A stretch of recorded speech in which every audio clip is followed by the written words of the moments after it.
My husband faked his own death to start fresh with his secretary. I was grieving until the crematorium director called and said, "Ma'am, there's no body in this casket, just a note." Months later, he called terrified after realizing I'd legally inherited everything, including his mother's house where they're hiding. The phone rang at exactly 3:47 p.m. on a Tuesday. I remember the time because I'd been staring at the kitchen clock, counting the minutes until I could reasonably pour myself a glass of wine without feeling guilty about drinking in the afternoon. 3 weeks had passed since Michael's memorial service, and I was still moving through each day like I was underwater, everything muffled and distant. "Mrs. Patterson? This is Gerald Henderson from Peaceful Rest Crematorium." His voice carried an odd tremor that immediately put me on edge. "I need to speak with you about your husband's arrangements. Could you possibly come in today?" Something in his tone made my chest tighten. "Is there a problem with the ashes? I thought we discussed that I wasn't ready to collect them yet." "Ma'am, I think it would be better if we spoke in person. This is rather unusual." 20 minutes later, I sat across from Mr. Henderson in his sterile office, surrounded by pamphlets about grief counseling and eternal rest. He kept adjusting his tie, a nervous habit that reminded me of Michael when he was about to deliver bad news about our finances.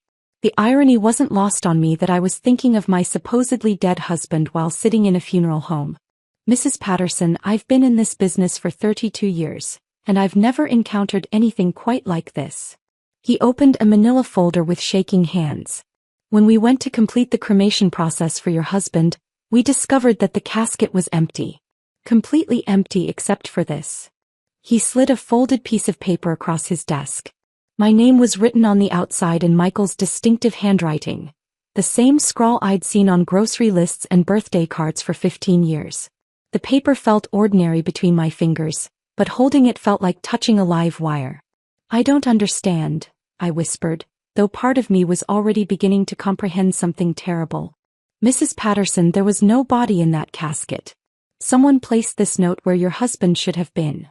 My fingers trembled as I unfolded the paper. Michael's words swam before my eyes, written in the blue ink from the pen he always kept in his shirt pocket. Asterisk, "My darling Rebecca. By the time you read this, Sandra will be convinced I'm dead and buried. The grief will consume her for months, giving us the perfect cover to start over. I've already transferred the money from our joint accounts, and once Mother's house officially becomes mine through inheritance, we'll have everything we need for our new beginning. Sandra never paid attention to our finances anyway. She'll never suspect the life insurance money and property sales will fund our fresh start. Let her mourn the man she thought she knew while we build the life we deserve. Forever yours, Michael Asters." The office walls seemed to close in around me. Every word felt like a physical blow, but I forced myself to read it twice, then 3 times. Michael hadn't died in that car accident. He'd orchestrated the entire thing, planned every detail while I was making funeral arrangements and accepting casseroles from neighbors. "Mrs. Patterson, are you all right? Should I call someone?" Mr. Henderson's voice sounded distant. I was remembering the closed casket funeral, how Michael's dental partner Dr. Williams had insisted the injuries were too severe for viewing. I thought about Rebecca, his 28-year-old secretary with the practiced smile and the way she touched Michael's arm when she thought no one was looking. She'd been at the funeral, dabbing her eyes with tissues and accepting condolences about losing such a wonderful boss. "Mrs. Patterson?" "The car accident," I managed to say. "The police report mentioned extensive damage." "Yes, ma'am. The vehicle was completely destroyed. But it appears..." He cleared his throat uncomfortably. "It appears your husband wasn't in it when it crashed." The full scope of Michael's deception began crystallizing. He'd staged his own death, let me plan his funeral, watched me grieve while he hid somewhere with his secretary. Every tear I'd shed, every sleepless night, every moment of gut-wrenching loss had been orchestrated by the man I'd trusted with my life. But as the initial shock faded, something else began taking its place. Something colder and more calculating than grief. I reread the note, focusing on different details this time. Michael's casual dismissal of my intelligence. His assumption that I'd remain oblivious to our financial situation. His confidence that I'd simply accept his death and move on while he enjoyed the fruits of our 15-year marriage with another woman. He'd underestimated me completely. "Mr. Henderson, You said Mother's house would officially become his through inheritance. When did Michael's mother pass away? He consulted his files. Dorothy Patterson died 6 months ago. The estate should have been settled by now. 6 months. Michael had been planning this for at least 6 months, probably longer. While I was caring for his dying mother, bringing her soup and sitting by her bedside, he was calculating how to use her death as part of his escape plan. The betrayal cut deeper with each revelation. What happens now? I asked. Well, ma'am, we need to contact the authorities. This appears to be fraud of multiple types. Insurance fraud certainly, and possibly others. I nodded slowly, but my mind was racing in a different direction. Michael's legal death had been processed. His death certificate was already filed with the state. Social Security had been notified. Insurance companies had begun their investigations. In the eyes of the law, Michael Patterson was officially deceased. Which meant I was officially his widow. Which meant I was legally entitled to everything he owned. Including his mother's house, where I suspected he and Rebecca were currently playing house, completely unaware that their romantic hideaway now belonged to me. Mrs. Patterson? Should I contact the police? I looked up at Mr. Henderson, and for the first time in 3 weeks, I felt something other than crushing sadness. I felt the stirrings of something much more dangerous. Not just yet, I said carefully. I need some time to process this. To understand the full scope of what he's done. What I didn't tell him was that I was already beginning to understand exactly what Michael had done. And more importantly, I was beginning to understand what I was going to do about it. I folded the note and placed it in my purse. Thank you for calling me, Mr. Henderson. I'll be in touch about next steps. Walking to my car, I felt the weight of Michael's words in my purse. But instead of crushing me, that weight felt like ammunition. He'd handed me the perfect weapon against him, wrapped up in his own arrogance and sealed with his own handwriting. Michael thought he'd outsmarted everyone, especially me. He was about to learn just how wrong he could be. The morning after my crematorium revelation, I stood in front of my bedroom mirror applying mascara with steady hands. The woman looking back at me wore the same black dress I'd worn to Michael's memorial service, but something fundamental had shifted overnight. I was no longer the devastated widow everyone expected to see. I was an actress preparing for the most important performance of my life. Our family lawyer's office occupied the second floor of a Victorian building downtown, the same place where Michael and I had signed our wills 5 years earlier. Walking up those familiar stairs, I practiced my breathing, allowing just enough tremor in my voice to sound authentically fragile. Sandra, my dear, how are you holding up? Robert Caldwell had been handling our legal matters for over a decade. His concerned expression was genuine as he guided me to the leather chair across from his mahogany desk. I pulled a tissue from my purse and dabbed at my eyes. Some days are harder than others. I'm trying to be strong, but settling Michael's affairs feels so overwhelming. Of course it does. That's why I'm here to help you through this process.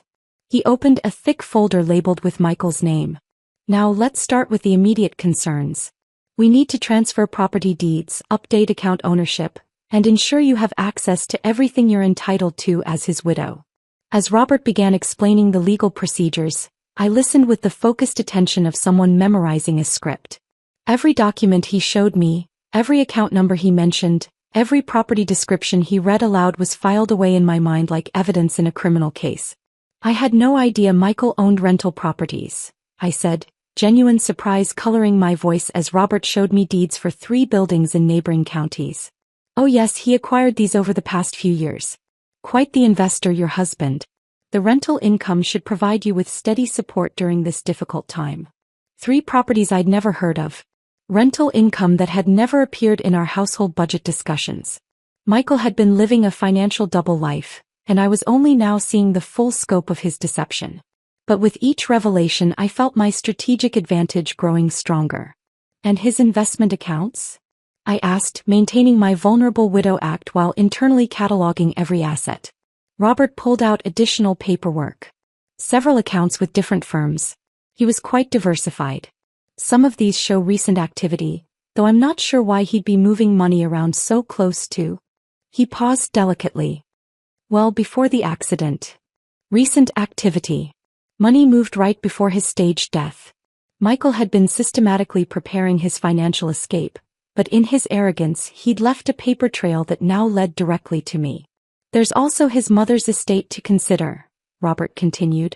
Dorothy's house and remaining assets legally transferred to Michael 6 months ago, which means they now belong to you. I felt my pulse quicken but kept my expression appropriately mournful. Dorothy's house?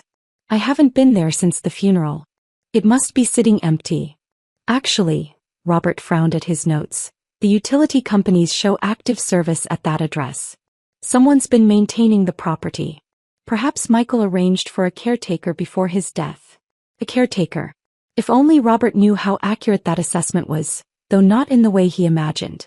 Michael and Rebecca were indeed taking care of the property, my property. I should probably visit there soon, I said carefully. Make sure everything's secure. Excellent idea. In fact, I'll need to update all the property deeds to reflect your ownership. Standard procedure after a spouse's death. Over the next 2 hours, Robert walked me through the complete inventory of Michael's assets. With each document signed and each deed transferred, I felt the balance of power shifting further in my direction. Michael's carefully planned escape had inadvertently handed me control of his entire financial world. There's one more thing, Robert said, pulling out a final folder. Michael's life insurance policy. The insurance company will need to complete their investigation before releasing funds, but as his beneficiary, you should be aware of the process. Life insurance.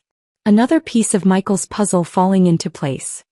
He'd counted on that money being part of his fresh start with Rebecca, never imagining it would instead fund my response to his betrayal.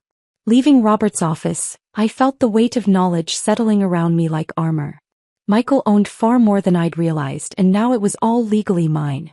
But I needed more information about his current situation before making my next move. My first stop was the dental office where Rebecca had worked.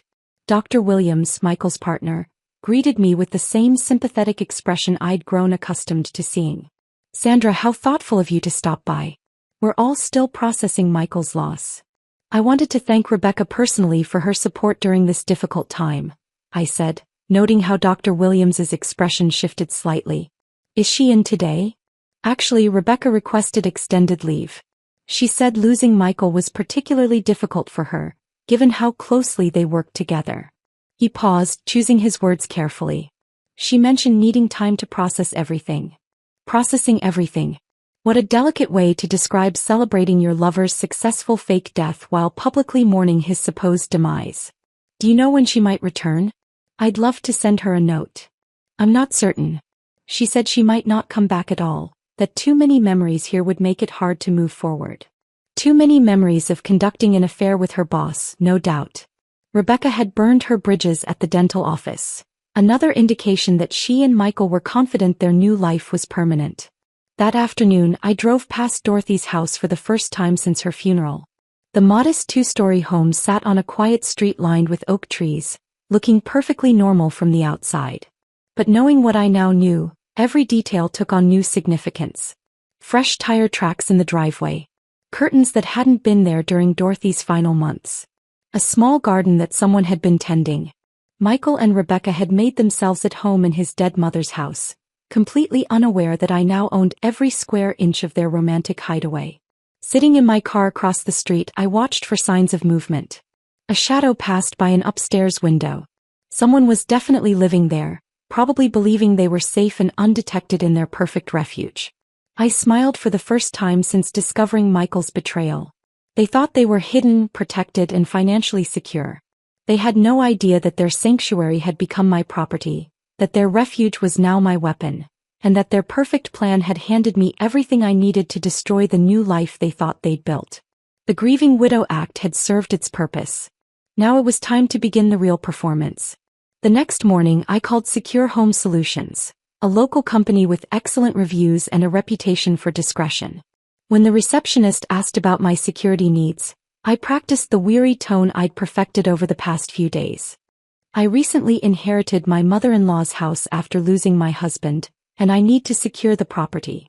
There have been some concerns about break-ins in the neighborhood. Of course, ma'am. We can schedule an assessment for tomorrow afternoon. Will you be meeting our technicians there? Actually, I'd prefer if you could handle it independently. I'm still struggling with visiting places that hold so many memories. I paused for effect. Just change all the locks and install a comprehensive security system. I'll need remote access so I can monitor the property from home. Within 24 hours, I had complete surveillance coverage of Dorothy's house and every key to every door. The installation team had worked efficiently during the afternoon hours when, based on my earlier observation, Michael and Rebecca typically went out for groceries or errands. That evening, I poured myself a glass of wine and opened the security app on my phone. The house appeared quiet until around 8:30, when headlights swept across the front camera. A small blue sedan pulled into the driveway, Rebecca's car, according to my research at the dental office. I watched with fascination as Michael approached the front door, key in hand. He inserted it, turned it, and nothing happened. He tried again, jiggling the handle with increasing frustration. Rebecca joined him, and I could see their animated conversation through the camera's night vision, though I couldn't hear their words. They moved to the back door, then to windows, testing each one systematically. Michael's body language grew more agitated with each failed attempt. Finally, Rebecca pulled out her phone, probably calling a locksmith, while Michael stood with his hands on his hips, staring at the house that had suddenly become a fortress against him. The irony was delicious. Michael was locked out of his own mother's house by his supposedly grieving widow, and he had no legal recourse to complain about it. The following week, I began phase 2 of my plan. I called the city's building inspection department, explaining that I'd inherited property and wanted to ensure everything was up to code before deciding whether to rent or sell. "We'll need to schedule electrical, plumbing, and structural inspections," the clerk explained. "Can we access the property on Thursday morning?" "Absolutely. I believe there might be someone checking on the house occasionally, possibly a neighbor with a spare key. If anyone's there, just explain that these are routine inspections ordered by the new owner." Thursday morning brought the first real test of my strategy. Through the security cameras, I watched as Michael and Rebecca scrambled when the doorbell rang at 9 a.m. sharp. The electrical inspector stood patiently on the front porch while chaos erupted inside. Rebecca grabbed clothing and personal items, shoving them into bags. Michael frantically covered evidence of their habitation: dishes, medications, anything that might indicate recent occupancy. They escaped through the back door just as the inspector began walking around the house's perimeter. For 20 minutes, I watched them huddled behind the garden shed, waiting for the official visit to end. Rebecca looked close to tears, while Michael kept checking his phone obsessively. The plumbing inspector arrived Friday, followed by a structural engineer on Monday. Each visit sent them into the same frantic routine of hiding evidence and sneaking out back doors. Their romantic hideaway was becoming a source of constant stress and paranoia. But my masterstroke came when I contacted Dorothy's utility companies. "I'm settling my mother-in-law's estate and need to update service arrangements," I explained to each customer service representative. "Dorothy Patterson passed away 6 months ago, and her son Michael died recently in an accident. I'm the surviving daughter-in-law, and I need to suspend services until I decide what to do with the property. I'm sorry for your losses, ma'am. We can suspend service immediately. Thank you. I appreciate your understanding during this difficult time." By Wednesday afternoon, Dorothy's house had no electricity, water, or gas. Through my security cameras, I watched Michael flip light switches repeatedly, his confusion evident even in the grainy footage. Rebecca tried the kitchen faucet, then the bathroom taps, growing more agitated with each failed attempt. That evening, they lit candles and used flashlights, their romantic sanctuary transformed into a survival situation. I observed Michael on his phone, probably calling utility companies and being told that service had been suspended at the property owner's request. The property owner. Me. Friday morning, I contacted Margaret Thornton, the most successful real estate agent in town. Her aggressive marketing style and large network of potential buyers made her perfect for my purposes. "I have an inherited property I need to sell quickly," I explained during our phone consultation. "It's a lovely 2-story home, but I can't bear to keep it after losing both my husband and mother-in-law recently." "I completely understand, dear. Grief can make certain places feel overwhelming. I'll have the listing active by Monday and can start showing it immediately." "That would be wonderful. I trust your judgment completely on pricing and showings." The for sale sign appeared Tuesday morning, a bright red beacon visible from every window of Dorothy's house. Through my cameras, I watched Michael discover it during what appeared to be an early morning reconnaissance of the neighborhood. He stood frozen on the sidewalk, staring at the sign as if it might disappear if he looked long enough. His phone call that afternoon was frantic, judging by his pacing and gestures. Rebecca joined him in the living room, and their conversation grew increasingly animated. She pointed toward the front yard where the sign stood, then threw her hands up in apparent exasperation. By Thursday, Margaret had scheduled the first showing. I watched a young couple tour the house with obvious interest, completely unaware that the home's illegal occupants were hiding in the basement utility room. The showing lasted 45 minutes, during which Michael and Rebecca remained cramped in their hiding space, probably terrified of making any noise that might reveal their presence. More showings followed throughout the week. Each one forced them into increasingly creative hiding spots and longer periods of uncomfortable concealment. Their dream house was becoming a nightmare of constant vigilance and fear. Through it all, I maintained my perfect widow performance for the outside world while privately relishing every moment of their growing desperation. The security cameras had become my entertainment system, showing me a real-time documentary of Michael's carefully planned life crumbling into chaos. He'd wanted to make me feel helpless and abandoned. Instead, he'd made himself a prisoner in his own supposed refuge, while I held every key to his freedom. The tables hadn't just turned, they'd been completely rebuilt with me as the architect. The psychological warfare escalated when I made my first call to the county code enforcement office. I discovered that as a property owner dealing with unauthorized occupancy, I had several legal avenues to create pressure without directly confronting the situation myself. "I'm concerned about my inherited property," I explained to Officer Martinez, a sympathetic woman who'd handled similar cases. "I think someone might be living there illegally and I'm worried about liability issues. Have you observed evidence of occupancy? Strange patterns with garbage pickup, lights on at odd hours, and neighbors have mentioned seeing people coming and going. As the property owner, I need this documented officially." Officer Martinez scheduled an inspection for the following Tuesday. Through my security cameras, I watched her arrive precisely at 10 a.m., clipboard in hand. When she knocked on the front door, I could see Michael and Rebecca's panicked scramble through the interior cameras I'd had installed. They'd become experts at their disappearing act, but this time was different. Officer Martinez wasn't just checking the property and leaving, she was conducting a thorough investigation. She walked the perimeter, noting evidence of habitation: recent tire tracks, fresh cigarette butts, a small vegetable garden that someone had been tending. Most damaging was the garbage situation. Rebecca had been putting out trash regularly, but using Dorothy's old address labels.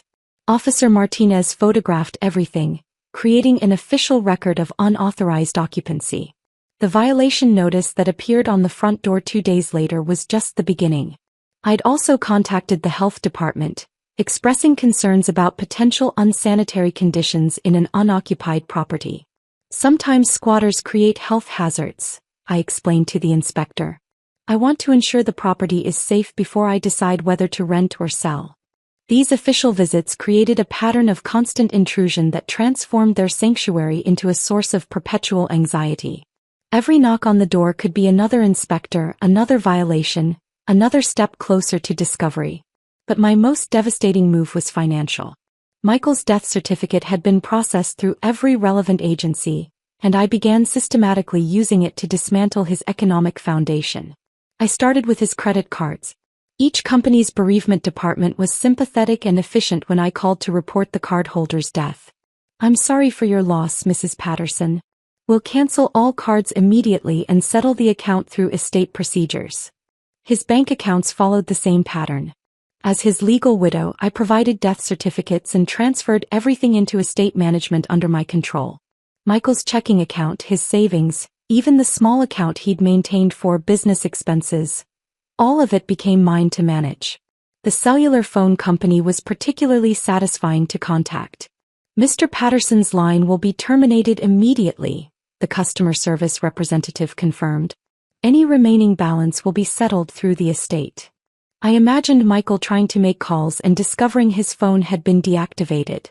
No way to contact utility companies, no way to arrange new services, no way to maintain the digital connections that modern life required. Every financial thread that Michael had counted on for his new life was systematically cut. He'd planned to access their joint accounts, use his credit cards, maintain his normal spending patterns while officially being dead. Instead, he found himself completely cut off from the economic foundation he'd built over 15 years of marriage. Through my property management research, I discovered that Rebecca had been calling utility companies from Dorothy's landline, trying to restore services. The phone records, available to me as the property owner investigating unauthorized usage, revealed increasingly desperate conversations. She tried to set up new accounts under her name, but without established credit history at that address and with mounting questions about her relationship to the property, these attempts repeatedly failed. Utility companies had become suspicious of the irregular requests and conflicting information they were receiving. Michael's attempts were even more revealing. Using borrowed phones and false names, he tried to restore services by claiming to be Dorothy's nephew or a property caretaker. These lies unraveled quickly when utility companies cross-referenced their information with official property ownership records that showed me as the sole legal owner. My confidence grew with each successful maneuver. The same attention to detail that had made me an effective household manager was now being channeled into strategic warfare. I maintained detailed spreadsheets tracking every action I'd taken, every agency I'd contacted, every pressure point I'd activated. The woman Michael had dismissed as a passive, dependent wife was revealing capabilities he'd never bothered to notice. I'd always handled our household logistics, managed our social calendar, coordinated repairs and services, skills that translated perfectly into coordinating his systematic isolation. Sleep came easier now than it had in months. Instead of lying awake replaying moments of betrayal, I spent my evenings planning the next day's moves. The grief that had once consumed me had transformed into focused energy directed toward a clear goal.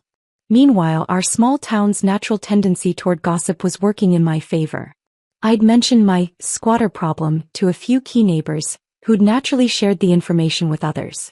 Dorothy's house, once invisible in its suburban normalcy, had become a focal point of community attention. Mrs. Chun from next door began walking her dog past the house twice daily, noting license plates and activity patterns. The mailman, Charlie, started paying closer attention to delivery requests and suspicious mail forwarding attempts. Even teenage neighbors began treating the house as entertainment, occasionally gathering across the street to see if they could spot the mysterious unauthorized occupants.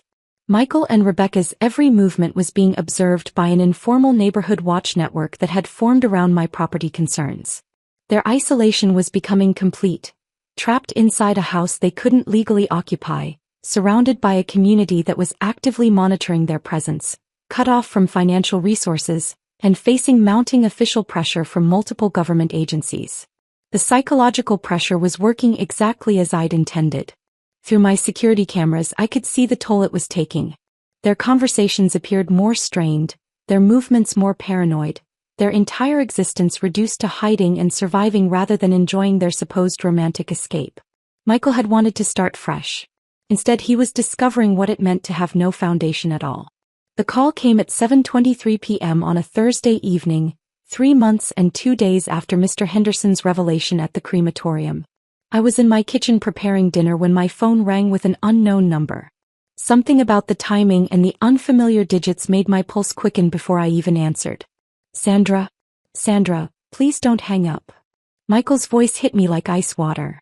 After months of watching him through security cameras, hearing his actual words felt surreal.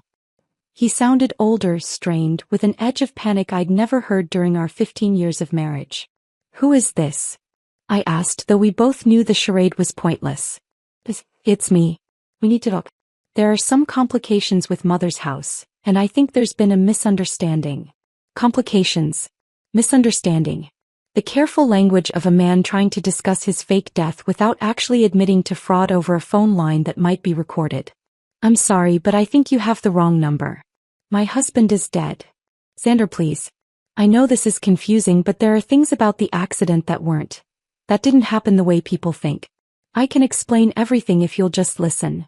I let him talk, settling into my kitchen chair with the satisfaction of a chess player watching an opponent realize they're in checkmate. His voice carried the desperate energy of someone who'd run out of options and was grasping for any lifeline. The house. Mother's house. There's been a mistake with the utilities. And there's a for sale sign that shouldn't be there. Someone's been scheduling inspections and causing problems for the people who are supposed to be taking care of the property. The people taking care of the property. Even now, in his desperation, Michael couldn't bring himself to admit what he'd done. I don't know what you're talking about, I said calmly. I inherited that house when my husband died. As the legal owner, I have every right to maintain it however I see fit. But you don't understand, there are people there who were helping me with arrangements. Before the accident. They can't just be thrown out without notice. Arrangements for what? The silence stretched long enough that I wondered if he'd hung up. Finally, his voice came back smaller and more defeated. Sandra, please. Whatever you think you know about what happened, we can work this out. But you have to stop the sale and turn the utilities back on. These people are in a very difficult situation. That's when I decided to end his misery of uncertainty. Michael, I know exactly what happened. I know about your fake death. I know about Rebecca. I know about the note you left in the casket promising her a fresh start funded by my grief. And I know you're both living illegally in my house. The house I inherited when you legally died. The silence this time was profound. I could picture his face, that particular expression he got when one of his schemes unraveled in ways he hadn't anticipated. How did you? The crematorium director called me 3 months ago. Your love letter to Rebecca was quite informative. Did you really think you could orchestrate your own death and I'd just play the grieving widow forever? Sandra, listen to me carefully. This isn't what you think. Rebecca and I are squatting in my house without permission while you're legally dead and she's unemployed. I know exactly what this is, Michael. What I don't think you understand is what I've done about it. I began listing everything methodically. The security cameras, the cancelled utilities, the closed bank accounts, the terminated credit cards, the code enforcement violations, the health department inspections, the real estate listing. Every account you thought you could access, closed. Every credit card you planned to use, cancelled due to cardholder death. Your phone plan, terminated. Your mother's house, mine legally and currently listed for sale. Your rental properties, also mine. Your investment accounts, transferred to my control as your widow. With each item I mentioned, his breathing grew more labored. By the time I finished, he was audibly hyperventilating. You can't do this. Those accounts, those properties, half of that is mine. You're dead, Michael. Dead people don't own property. Dead people don't have rights. You made sure of that when you filed your own death certificate. This is insane. You're destroying everything we built together. No, you destroyed it when you decided to fake your death and steal our assets to fund your affair. I'm just making sure you stay dead. That's when I heard Rebecca's voice in the background, sharp with panic. She'd clearly been listening to his side of the conversation. What does she mean we can't access the accounts? You said we had money saved. Rebecca, not now. You said your mother left you money. You said we'd be financially secure. Their argument escalated quickly. 3 months of pressure and isolation had apparently frayed their relationship to the breaking point. Rebecca's voice grew louder and more accusatory as the reality of their situation crystallized. You told me she was stupid. You said she'd never figure out how to manage money or property. You said she'd be too grief-stricken to pay attention. She was supposed to be. Michael's admission hung in the air between us. Even in his desperation, his fundamental disrespect for my intelligence remained unchanged. Here's what's going to happen, I said, cutting through their argument. You have 48 hours to remove yourselves and all your belongings from my property. After that, I'm calling the police to report trespassers. Sandra, you don't understand what you're asking. We have nowhere else to go. Rebecca lost her job and I can't. You can't what? Get a job? Open a bank account? Rent an apartment? Of course you can't. You're legally dead. You made yourself a ghost, Michael, and ghosts don't get to live in the real world. The power in my voice surprised even me. 4 months, I'd been operating behind the scenes, pulling strings and manipulating circumstances.